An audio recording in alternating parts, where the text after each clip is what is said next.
Chicago Bears GM Ian Cunningham had a press conference yesterday, a pre-draft press conference, in which he talked about kind of the mindset and other things going into the draft that the Bears have as an organization. We're going to talk about that press conference, break it down the takeaways from it right after this. You are now tuned in to Chicago Bears Central, your number one place for all Chicago Bears news and content. All right, Bears fans, welcome to another episode of Chicago Bears Central, your number one spot for everything Chicago Bears related. And let's go ahead and get into the content. Well, before that, make sure you guys follow me at CEO Haize, at CEO Haize. You can also follow the show at Chi Bears Central on every social media platform. But now, let's get into the takeaway. So, a couple of different things that Ian Cunningham had in this pre-draft press conference. And the first one is that they have 6 to 8 players on their board that they believe are blue chip players. And so while he said that they don't give grades to first round picks, but they use as a value system to kind of evaluate what each player would bring to the team. And so, having their own kind of mindset, it's something every team has, right? But, we already know fit has been a big concern and focus for any acquisitions by the Chicago Bears team. I do not expect that to be any different in the draft. But one of the things also in that is that he said that they actually are going to have a take the best player available approach. He actually said that they probably won't go into day 3 where you start thinking about positional needs. So that may really blow some things up. Now, again, you're still not going to take a player necessarily that doesn't fit your scheme or anything. But, talking about, the offensive tackle and what they would want in that and things like that, he did say, as far as best player available, that we always try to do that. We always try to have those approach. Those things get ironed out through the whole process, but ultimately it's the best player available. So, I had a video on this channel and saying that, at what point in the draft do the Bears start going best player available? And so that kind of also filters in some things that Ian Cunningham said later in this. When asked even about running backs, right? He said that. He says that when asked, does he think that any running backs deserve to be a top 10 pick? He says, yeah, I think it's worth it. So, when you put those things together, doesn't necessarily mean that the Bears are drafting Bijan Robinson. No. But it does mean that maybe if they have those, they have their 6 to 8 players that they have ranked as blue chip players. Outside of that, right, they do still see players that could go or they would potentially take in the top 10. So, it opens the door up to things. Now, again, a lot of this is posturing. I want to be clear on that. A lot of that is just because you're not going into the draft and you're going to say, hey, there's no chance we're going to take a running back, even if you don't plan on taking one. Because if for some reason things do get weird in the NFL draft and somehow a running back is there at number 9 and the Bears want to take a phone call, they still think that they can get their guy.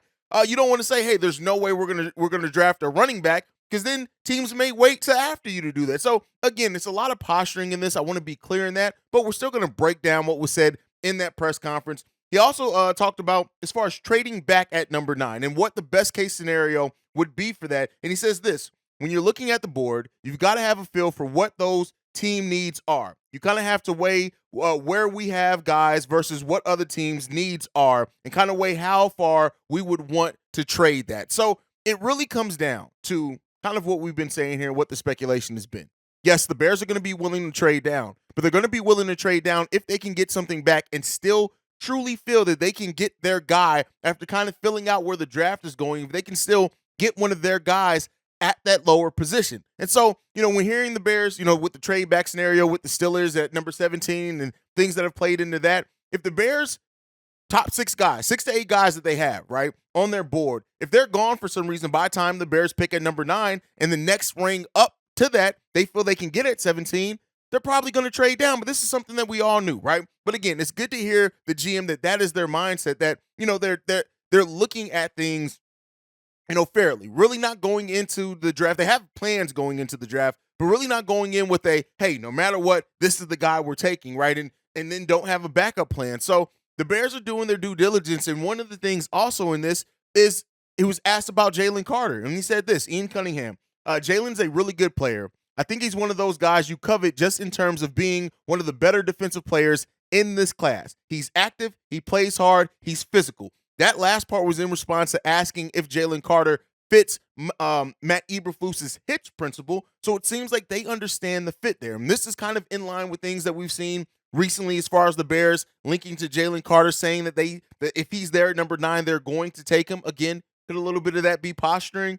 Absolutely. When you look at things just going into this draft, ultimately, this draft is going to be a draft that is some unexpected things are going to come. And I would not be surprised at all if one of those teams that does an unexpected move or drafts a player that maybe we don't expect are going to be the Chicago Bears. Now, when he talked about offensive tackles specifically, he said this and what they're looking for from offensive tackles: size and athleticism and competitive spirit. So that's what they're looking for. When you look at that, Paris Johnson, Peter Skoronski, Darnell Wright, Broderick Jones, they all fit that mold.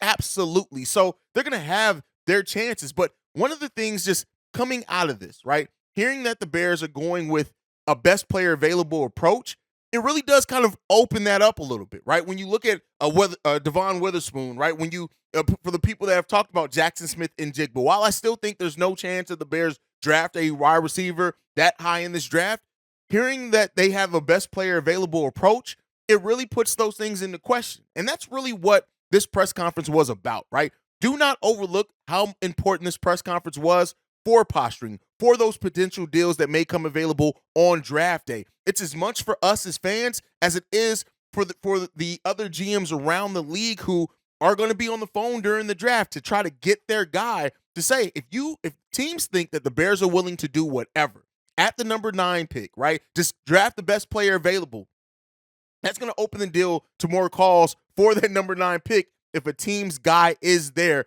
And looking at how the mock drafts are starting to shape up in this last week, it seems like it could really go a lot of different ways. But one of the questions that I'm pulling from in this is, especially with that best player available approach, how willing are you really to do that, right? When you hear that you think Ian Cunningham thinks that you don't go positional need until day 3, that's different, right? Now, keep in mind, best player available could also be fit, right? So it depends on how you have that ranked. They could absolutely have a player ranked as a best player available that also coincides with what their positional needs are. So again, I try to look at everything objectively. And one of the things that I do look at in this is I understand the posturing aspect of football, the posturing aspect of everything that goes into this. And so that is absolutely, and I think Ian Cunningham and Ryan Poles, for that matter, have really done a good job at that. They've done a good job at not only bringing in the players and that fit the X's and O's, but also just putting themselves in a proper position so that they can be open for any deals that may take place and they can play that, right? And so when you look at kind of how the mock drafts are shaping up, right? This is the final episode before the draft. We'll get something out, me, C-Dub, and Bobby tomorrow to kind of do a pre-draft thing, and then we'll be live for the draft tomorrow night.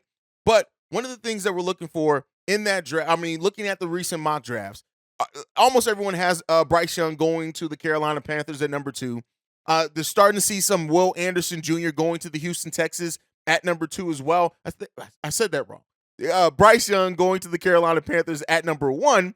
And then Will Anderson Jr. starting to, now with the conversation that the Texans may not go quarterback, you're starting to see Will Anderson be slotted in that number 2 position for the Houston Texans, which also pushes Tyree Wilson to number 3 for the Arizona Cardinals. Now, the Indianapolis Colts, the Will Levis of it all, right?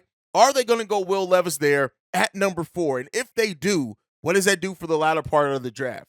Jalen Carter, I think, is going number 5 to the Seattle Seahawks. That would then mean that Christian Gonzalez is probably going to the Detroit Lions, which sets up the scenario that the Chicago Bears can go Paris Johnson at number, I'm way ahead of myself. Detroit Lions will get Christian Gonzalez at number 6 is what the latest mocks have. Then you have the Las Vegas Raiders going after Paris Johnson at number 7, which takes him off the board for the Chicago Bears. The Atlanta Falcons then draft C.J. Stroud at number 8, and that puts the Chicago Bears at an interesting position, right? You then have Bijan Robinson and Jackson Smith and Jigba. They're at number 9. And if Ian Cunningham's words of potentially going best player available come true, do the Bears then do that, or do they trade down to allow a team like the Vikings to move up and try to get their quarterback there, right? Do you what happens there? It can get so interesting, and you're starting to see the mock drafts reflect that. Now, do I still think that Houston Texans are doing some posturing themselves with maybe not going quarterback? Yes, but I tell you what, right now, if they don't go quarterback, it's going to blow some things up. Be prepared for your draft boards to change considerably during this draft. And so we'll see. Ultimately, right now, day before the draft, I'm hitching my wagon to Paris Johnson or Darnell Wright being the pick for the Bears in the first round. That's even if they trade down. I think you're going to get one of those players. I think that's going to be the first round pick for the Bears. But do not be surprised if things get a little weird. Things could get weird, and if they do, seeing how the Bears adjust and adapt to the weirdness of the NFL draft, because hey, these mocks are looking really strange right now, man. They looking real strange right now, if I'm just being completely honest. So, we'll see. We'll see. The Bears just also released a defensive back in Harrison Hand. Again, there's nothing too marquee there, but everything comes down to tomorrow. Tomorrow is going to be the key. Tomorrow is going to be what sets this franchise up, and I can't wait to see what the Bears and who the Bears draft and how they do on day one of the draft. We will be live on day 1 and day 2 of the draft, so make sure you guys are tuned in with us. But that is it for today's daily episode of Chicago Bears Central. Make sure you're following the show at Shy Bear Central. You can send us any feedback, questions, comments, concerns, ChicagoBearsCentral@gmail.com. Lastly, if you want to leave a text message and our mailbag for our Friday mailbag episode, which will be after day 1 of the NFL draft, 773-242-9336. We are the number one spot for everything Chicago Bears related because of you guys. And like I like to end every episode on, bear down. Love you guys. Peace, y'all.